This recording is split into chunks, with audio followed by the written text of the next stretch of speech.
Dolly Parton, an enduring character in the hearts of fans around the world for nearly 8 decades, recently revealed tragic stories that happened in her life that made fans sad. However, this seemingly weak woman can overcome everything in a spectacular way. In this video, you will have a completely different look at Dolly, one of the most resilient girl of all time. Dolly Parton's early life was marked by incredible adversity and hardship, although her extensive catalog of romantic and homespun songs may not immediately suggest that. Her songs often paint a picturesque image of life in Tennessee, with lyrics like "My Tennessee Mountain Home," describing a life as peaceful as a baby's sigh. However, the reality of her upbringing was far from idyllic. Dolly Parton and her siblings grew up in a humble 2-bedroom cabin in Locust Ridge, Tennessee, which lacked basic amenities like electricity and running water. The family's living conditions were far from spacious or comfortable. Their cabin had only one bed and a small kitchen table, hardly suitable for a family of their size. This modest home is now recreated at Dollywood, a theme park owned by Dolly Parton, and holds a special place in her heart. Despite their challenging circumstances, the Parton family was tightly knit and managed to make ends meet. Dolly's mother, Avie Lee, took on the monumental task of caring for their 12 children and instilled in them the importance of making the best of what they had. Dolly's father, Robert Lee, though illiterate, was described by Dolly as one of the most intelligent men she had ever known. He worked tirelessly to provide for the family. One poignant anecdote from Dolly's childhood, as recounted by her younger sister Stella in a memoir, is the story of Dolly's birth.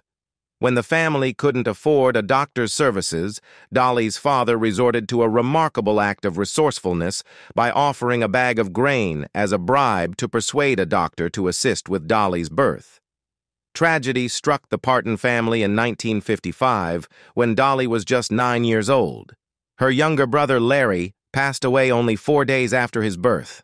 This was a heart-wrenching experience for the family, and Dolly herself acknowledged the immense hardship they endured. In a 2015 interview with TV critics, she reflected on the challenges of her early life, saying, "There is a lot of heartache and stuff that goes on with that, but that is what makes you who and what you are." Dolly Parton's challenging upbringing could have easily led her down a different path, but her family's unwavering optimism played a pivotal role in shaping her outlook on life. In a 2015 interview with Parade, Dolly Parton expressed that her family never dwelled on bitterness, and they were blissfully unaware of their impoverished circumstances. She humorously noted that they only realized they were considered poor when someone with a sharp tongue decided to point it out. Parton's recollections of her childhood paint a vivid picture of their resourcefulness and positivity. She reminisced about bathing in the river during the summer and using a pan of water for washing in the winter. Even the challenge of her siblings wetting the bed was reframed with optimism, as she fondly remembered it as the only warm thing we knew in the winter time. This unyielding positivity in the face of adversity became a source of inspiration for some of Dolly Parton's most significant country hits, including songs like "In the Good Old Days," "When Times Were Bad," and "Coat of Many Colors." The latter song in particular was so impactful that it inspired a made-for-TV movie in 2015. "Coat of Many Colors" draws a poignant parallel to the biblical story of Joseph and his colorful tunic. In the song, Dolly's mother lovingly sews together fabric scraps to create a coat for her, despite their meager resources. Parton reflected on her mother's ability to make life more beautiful than it truly was and acknowledged that her mother's efforts made her feel better about her circumstances, even when she faced bullying for wearing the coat.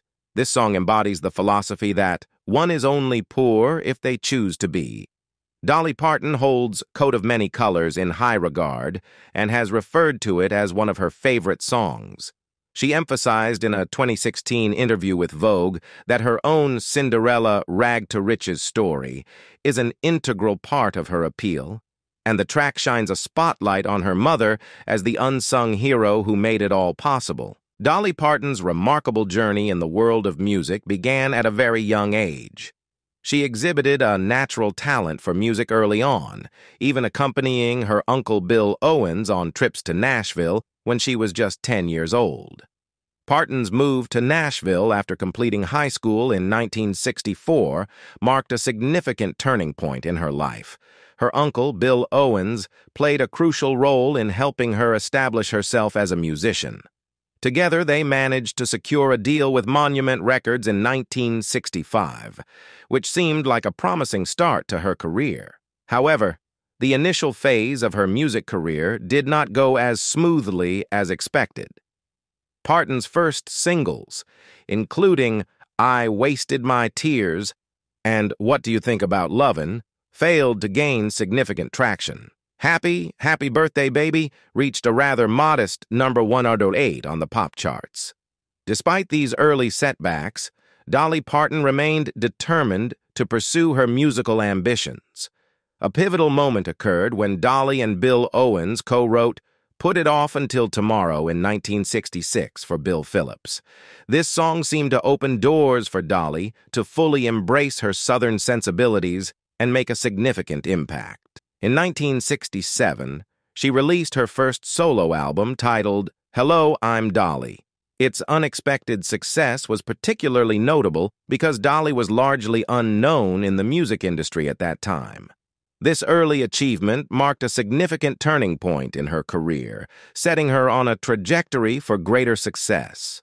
Dolly's remarkable journey also included a significant encounter with Porter Wagoner and an opportunity to be a part of Nashville's biggest syndicated show. This was her big break and a turning point that would further elevate her status in the music industry. However, it's worth noting that while Dolly Parton and Bill Owens were supportive of her music career, they were also protective of their success. In her memoir, Stella Parton, Dolly's sister, recounted that Bill Owens discouraged her from pursuing a music career, fearing it might hurt Dolly's music career. This demonstrates the family's commitment to ensuring Dolly's success and guarding against any potential distractions or competition. Dolly Parton's early career was marked by significant challenges, particularly as a woman navigating a misogynistic music industry. After spending 7 years on Porter Wagoner's variety show, where she initially gained recognition, she reached a point where she felt she had achieved enough success to strike out on her own. In an interview on Larry King Live, she expressed her desire not to remain merely somebody's girl singer for the rest of her career. However, Dolly's journey into solo endeavors had its share of ups and downs.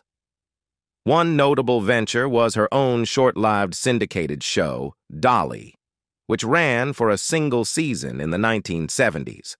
In a 2018 interview with Billboard, she candidly acknowledged that while she had no regrets, the show was, in her words, a mistake. She described it as not good and revealed that she was very unhappy during its production, lamenting that it didn't align with what she wanted it to be and that it didn't allow her to be herself. Apart from her struggles with her television show, Dolly Parton also had reservations about some of her earlier, more commercial musical work.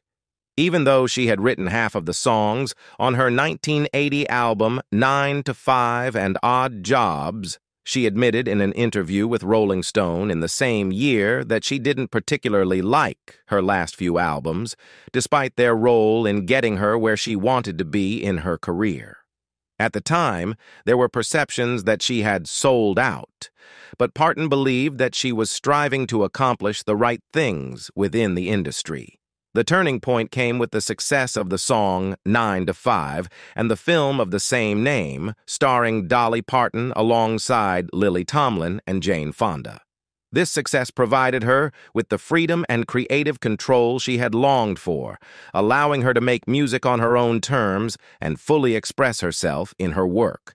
In December 2018, Dolly Parton and her family were struck by another heartbreaking loss when her younger brother, Floyd Parton, passed away at the age of 61. Floyd was remembered as a Renaissance man, with a wide array of talents and a vast knowledge base in his obituary at Tennessee's Atchley Funeral Home. He and Dolly shared a close and special bond throughout their lives. Together, they had collaborated on some of Dolly's most significant #1 hit songs, including the 1991 track Rockin' Years, which featured Ricky Van Shelton, and the 1978 song Nickels and Dimes from Dolly Parton's Heartbreaker LP. The loss of her brother Floyd was profoundly devastating for Dolly Parton. She chose not to discuss her brother's passing publicly, with the exception of a 2018 joint statement issued with her family to People. In that statement, the family paid tribute to Floyd, describing his life as one filled with love and the creation of beautiful songs. They shared that they sang his beloved song, Rockin' Years, together as a family during his funeral service to bid him farewell.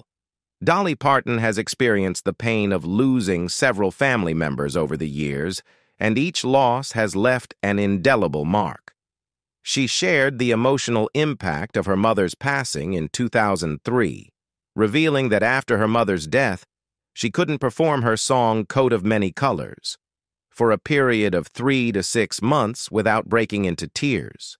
These losses have undoubtedly shaped and influenced her life and career, adding a layer of depth to her artistry and her enduring connection to her family. Inspired by her experiences in Hollywood, Dolly Parton undertook a transformative project in 1986, redeveloping a Tennessee theme park into what is now known as Dollywood, a Smoky Mountain celebration. Over the years, Dollywood has become a major attraction in Tennessee, boasting on its website as the largest ticketed attraction in Tennessee and one of the region's largest employers. However, the journey to success has not been without its challenges. One significant incident that marred the early days of Dollywood was the opening day of the Thunder Express roller coaster in 1989. The Associated Press reported that 18 people were injured due to a brake malfunction. This was a troubling start for the theme park, but it was just the beginning of a series of unfortunate events involving guest injuries. In 2004, a woman visiting from out of state fell from a moving train car at Dollywood, as reported by Wait. However, park officials determined that Dollywood was not at fault in this particular incident. This incident and others raised concerns about the safety of the park's rides and attractions. One of the park's rides, the Timber Tower, faced serious issues and was eventually removed from Dollywood. Coaster Critic reported that the ride malfunctioned in 2007, leaving 44 riders stranded for hours until they were safely rescued. Such incidents added to the growing concerns regarding the park's safety record. In 2015, TMZ reported that a woman was suing Dollywood, claiming she had suffered brain damage after falling from one of the rides. Although initially embroiled in legal proceedings, the two parties later settled their dispute out of court. Dollywood made headlines once more in 2018, when a mother of two filed a lawsuit against the park seeking $2 million in damages. She had sustained a spinal injury while at the Dollywood water park. According to WREG, the injury occurred when a themed decoration fell and struck guests, sending 3 people to the hospital, all in stable condition. Throughout these incidents, Dolly Parton remained informed about the park's accidents and injuries. As a public figure and the face of Dollywood, she regarded every visitor as a part of her extended family, emphasizing the importance of ensuring the safety and well-being of all park attendees. These accidents and lawsuits have undoubtedly posed challenges for Dollywood, but the park has continued to thrive and attract visitors from far and wide, despite these setbacks. Dolly Parton's illustrious career spanning over a decade has seen her experience the passing of several of her contemporaries, and each loss has left a profound impact on her life and music. One of the most poignant losses in Dolly Parton's life was that of country singer Porter Wagoner. He played a pivotal role in kickstarting her career, and their professional relationship was significant. Parton's emotions about their parting were so intense that she wrote the iconic song I Will Always Love You in 1973 as a tribute to their professional split. This heartfelt ballad would later be famously re-recorded by Whitney Houston for the soundtrack of the movie The Bodyguard. Over time, Dolly and Porter reconciled, and when he tragically passed away from lung cancer in 2007, Parton expressed her belief that a part of him would always live on through her and her music. In a touching moment, she had the opportunity to sing to Wagner on his deathbed, providing a proper and heartfelt farewell. In 2017, Dolly Parton faced yet another heartbreaking loss with the passing of her longtime manager, Don Warden. They had worked together for nearly half a century, and Parton considered him to be like a father, a brother, a partner, and one of her best friends. She publicly expressed her deep affection and appreciation for him, recognizing the profound impact he had on her life and career. The passing of country singer Kenny Rogers in 2020 was another significant blow to Dolly Parton.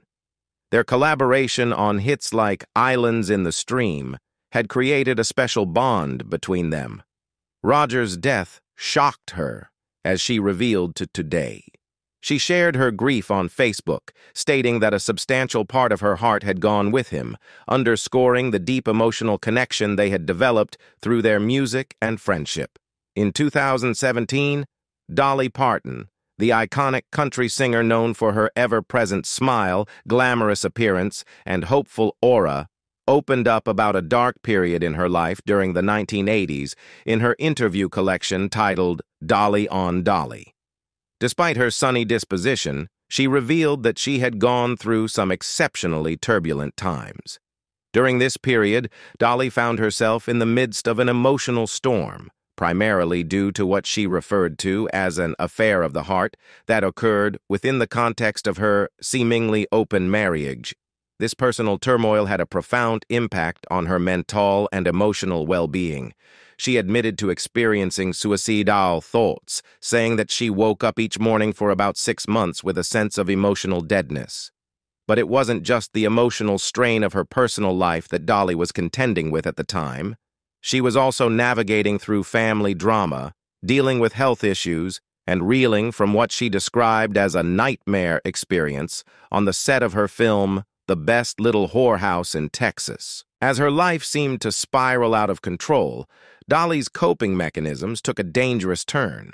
She turned to binge eating and even canceled her tour engagements, sinking into a deep and debilitating depression. The weight of her struggles became so overwhelming that she reached a point where she contemplated suicide. It was during this dark and perilous moment that Dolly had a life-changing experience. She recalled a pivotal day when she found herself in her home, her desperation pushing her to the brink of contemplating a drastic step. She eyed a handgun, seemingly as a way out of her despair. In that moment, her loyal dog, Popeye, sensed something was amiss and came looking for her. The sound of Popeye's paws tapping on the floor served as a jolt to her senses, grounding her back to reality. Dolly recounted how this simple yet profound act by her dog played a pivotal role in saving her life. She credited Popeye as a spiritual messenger, suggesting that the appearance of her faithful pet was perhaps a divine intervention, a sign that her life had value and meaning. In her own words, she said, "I kind of think it was God's way of bringing me to my knees long enough to pray." In 2017, it was reported that Dolly Parton's niece, Tevor Parton, had tragically passed away at the age of 36. This heartbreaking news came after Tevor had experienced a series of personal struggles, including addiction and losing custody of her son. Reports from R Online shed light on Tevor's difficult journey. It was revealed that Tevor had battled with drug addiction, a battle that her family had tried to help her overcome. In a prior report earlier that year, it was disclosed that Tevor had been in the throes of drug addiction, with a particularly distressing incident in 2006, when she was arrested for attacking her boyfriend's ailing mother in a desperate attempt to obtain money for drugs. Remarkably, R Online claimed that the Sevierville police had somehow lost the record of this incident, adding an element of mystery to the situation. Amid these struggles, Tevor had also entered a rehabilitation program to address her addiction issues. Dolly Parton, known for her immense generosity and love for her family, had reportedly covered the substantial cost of this rehabilitation program, which amounted to $25,000. The news of Tever's untimely death was undoubtedly a profound loss for the Parton family. However, they maintained a sense of privacy and discretion surrounding the circumstances of her passing. Dolly Parton herself did not publicly comment on her niece's death. Tever's obituary, which appeared at the same cemetery where Dolly's brother Floyd was buried, provided only limited details. It mentioned that Tever was survived by her son, parents, sister, as well as several aunts, uncles, and cousins, offering a respectful nod to the family's desire for privacy during this difficult time. Dolly Parton and her husband, Carl Dean, have shared a loving and enduring marriage since they tied the knot in 1966. Despite their strong bond, they never had children of their own, which Dolly discussed during an interview on Larry King Live in 2003. She revealed that when they first met, she did desire children, as many young women do, but parenthood did not become a reality for them. At the outset of their relationship, Dolly and Carl had their hands full with a significant responsibility. They took on the role of raising 5 of Dolly's younger brothers and sisters. Not only did they provide care and support for them, but they also ensured that these siblings received an education. This commitment to her family became their top priority. However, their own plans to have a family were postponed in 1982 due to a serious health issue. Dolly Parton was rushed to the hospital for a partial hysterectomy that was related to her battle with endometriosis, as reported by the Huffington Post. This medical procedure had the effect of rendering her unable to have children, a realization that plunged her into a deep and painful depression. She later shared her emotional struggles, admitting to the Globe via the Irish Examiner that it was an incredibly difficult period in her life. She expressed, "Every day I thought, I wish I had the nerve to kill myself." Dolly and Carl did consider the possibility of adoption, but Dolly questioned her ability to be a good parent, expressing doubt during her interview with Larry King. She mentioned her constant focus on her career and the uncertainty of whether she could devote herself fully to parenthood. Looking back on her life with the wisdom of hindsight, Dolly Parton mused in an interview with Today that she believes God had a plan for her. She came to the realization that perhaps not having children of her own was part of that plan. Instead of being a biological mother, she found a way to give back to children through her charity work, particularly through her organization, Imagination Library, which provides free books to children. Dolly feels that this endeavor has allowed her to touch the lives of countless children, and in her own words, she believes, "It probably was his plan for me not to have kids so everybody's kids could be mine." What do you think about Dolly Parton's unfair life? Leave us your comments in the section below. We hope you have found this helpful video. Don't forget to leave a like, share, and subscribe to the channel if you like it. Thank you for watching this, and see you in the next videos. Goodbye.